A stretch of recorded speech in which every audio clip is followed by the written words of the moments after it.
അതുകൊണ്ട് നിസ്സാര കാര്യങ്ങൾക്കായി വലിയ ആപത്തിൽ അകപ്പെടരുത്.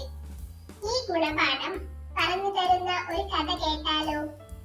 അപ്പോൾ കഥയുടെ പേരാണ് തേനീച്ചകളും കരടിയും. വിശന്ന് വലഞ്ഞ ഒരു കരടി കാട്ടിലൂടെ ഇരതേടി നടക്കുകയായിരുന്നു. വഴിയിൽ ഒരു തേനീച്ചക്കൂട് കിടക്കുന്നത് അത് കണ്ടു. തേനീച്ചക്കൂട് കണ്ട കരടിക്ക് വളരെ സന്തോഷമായി. അത് മെല്ലെ അതിനടുത്തേക്ക് പോയി മണത്തു നോക്കി.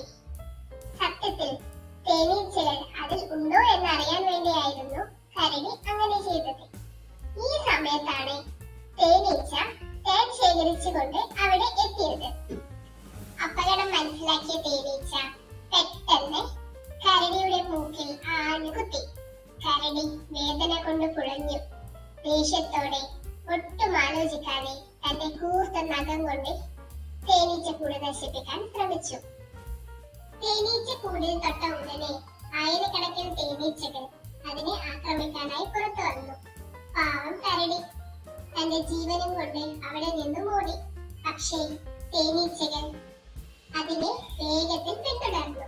ഒടുവിൽ കരടിക്ക് തന്റെ ജീവൻ രക്ഷിക്കാൻ വേണ്ടി കാട്ടിലുള്ള കുളത്തിലേക്ക് ചാടേണ്ടി വന്നു.